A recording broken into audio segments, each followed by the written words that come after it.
You know, in machine learning, a lot of algorithms can feel like a bit of a black box, almost like guesswork, but not this one. Today, we're diving into the support vector machine, or SVM. It's this super elegant, really powerful tool that's built on a beautiful mathematical idea to solve one of AI's most basic tasks, telling things apart.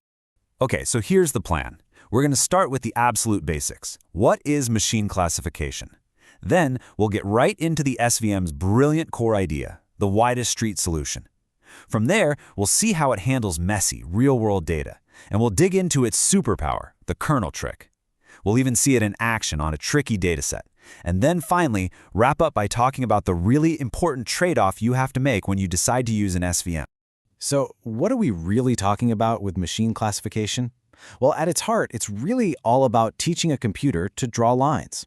But not just any random lines. We're talking about meaningful boundaries that can separate one group of things from another. Let's start with the simplest possible version of that problem. Okay, so picture this. You've got a bunch of red dots and a bunch of blue dots scattered on a page. The goal seems easy enough, right? Just draw a straight line to separate them. And that, in a nutshell, is binary classification. But the real question isn't if you can draw a line, it's which line should you draw. I mean, think about it. You could draw a line that just barely squeaks by, separating the two groups, or you could tilt it this way or that way. There are basically an infinite number of lines you could draw. The real trick, the whole point, is finding the one single optimal line, the one that's going to do the best job of classifying new dots that it's never seen before. That's what makes a system truly intelligent. And this is where the support vector machine comes in, with this just wonderfully simple, intuitive idea. Instead of looking for just any old separating line, the SVM is looking for something very, very specific. Okay, first things first, let's get some lingo out of the way. This separating line, we call it a hyperplane. Now, that might sound fancy, but in our 2D dot example, it's literally just a line. If our data had 3 dimensions, it would be a flat plane. And if you go into crazy high dimensions, well, we just call it a hyperplane. It's just the official name for our decision boundary. So how does an SVM find the best hyperplane? It doesn't just draw a line. It imagines a street running between the two groups of dots, with the hyperplane as the center line. The SVM's entire goal is to make that street as wide as absolutely possible, to create the biggest buffer zone it can between the two classes. That buffer zone, that's called the margin. And this brings us to the coolest part, and where the name comes from.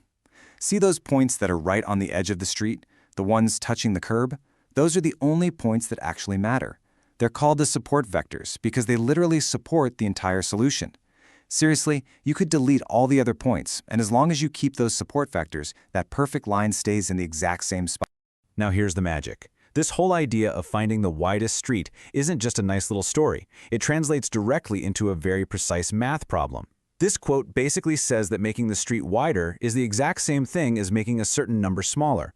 And why is that so important? Because it means we can hand this problem over to a computer and use powerful optimization algorithms to find the one single best answer. Guaranteed.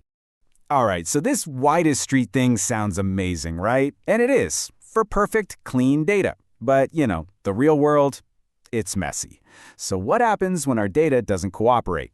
What if you have a few red dots hanging out on the blue side of town and a few blue dots on the red side? The data points overlap. In a situation like this, it's literally impossible to draw one straight line that perfectly separates everybody. No matter what line you draw, you're going to make some mistakes. And this is where the SVM gets even more clever. It introduces something called the soft margin. Instead of being a perfectionist, a soft margin SVM says, you know what, it's okay to make a few mistakes. It allows some points to be on the wrong side of the line or even on the wrong side of the street if it means finding a boundary that's better and more stable for the data overall. So how does it control this? Well, it uses something called slack variables to keep track of how out of place each point is. But the really important part is a knob you can turn called parameter C. Think of C as the bouncer at a club. If you set a really high C, you have a super strict bouncer. They will try to misclassify absolutely nothing. But if you set a lower C, you get a more relaxed bouncer who prioritizes a nice, wide, stable margin, even if it means letting a few misclassified points slip through. Okay, so we've handled straight lines, we've even handled messy, overlapping data. But what about problems that are just fundamentally curvy? This is where the SVM pulls out its true superpower, the famous kernel trick. Yeah, picture this, a donut. You've got the blue donut hole dots in the middle, and they're completely surrounded by the red donut dots on the outside. There is no straight line you can draw to separate those two groups. It's just impossible. A soft margin doesn't help here. The pattern itself isn't linear. This is where the kernel trick comes in, and honestly, it feels like magic. The idea is, if you can't separate the data in its current dimension, let's just pop it into a higher dimension where we can. Imagine taking our 2D donut data and adding a third dimension that pushes the blue donut hole dots up into the air. All of a sudden, from that new 3D perspective, you can just slide a simple, flat plane right between the red dots on the bottom and the blue dots floating above them. But here's the really magical part. We don't actually have to go through all the trouble of creating that new dimension. That's why it's a trick. By using a special kernel function, like one of these here, we can get the exact same result. The math works out so that the SVM can calculate the boundary as if the data were in that higher dimension without ever actually doing the heavy lifting. It's an unbelievable mathematical shortcut. All right, enough theory. That's all great, but let's see this thing in action on a really classic, tough classification problem. So check this out. It's called the double moon dataset. You can see why. In this first test, the two moons are cleanly separated, but obviously you'd need a curvy line to do it. So we use a nonlinear kernel, and the SVM finds that perfect, complex boundary. And the result? On 2,000 brand new points it had never seen before, 0 mistakes. A perfect score. Okay, but what if we crank up the difficulty? Now we smoosh the moons together a little bit. They actually overlap now. This means a perfect separation is officially impossible. This is a tough, nonlinear, messy problem. And the result? Just look at that. An error rate of only 0.55%. That is insane. It means that even with this messy, overlapping, curvy data, the SVM correctly classified 1,989 out of 2,000 new points. That is truly incredible performance. So by now, you're probably thinking SVMs are the perfect algorithm, right? I mean, they're elegant, they're powerful, they're super effective. Well, almost. Like with anything in engineering, there's no free lunch. There's a price you pay for all this mathematical perfection. The SVM's biggest pro is that it's based on something called convex optimization.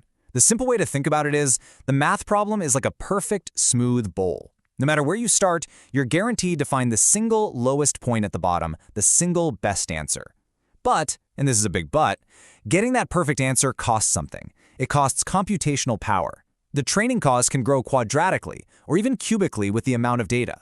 That means if you double your data, the training time doesn't just double, it could quadruple, or worse. This can make them really slow for massive datasets. And this really brings us to a huge, fundamental question that people in machine learning grapple with every single day. The SVM gives us this mathematically pure, provably optimal solution.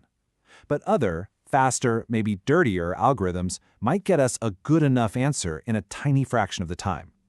So the choice becomes, how much are we willing to pay, in terms of time and resources, in our search for perfection?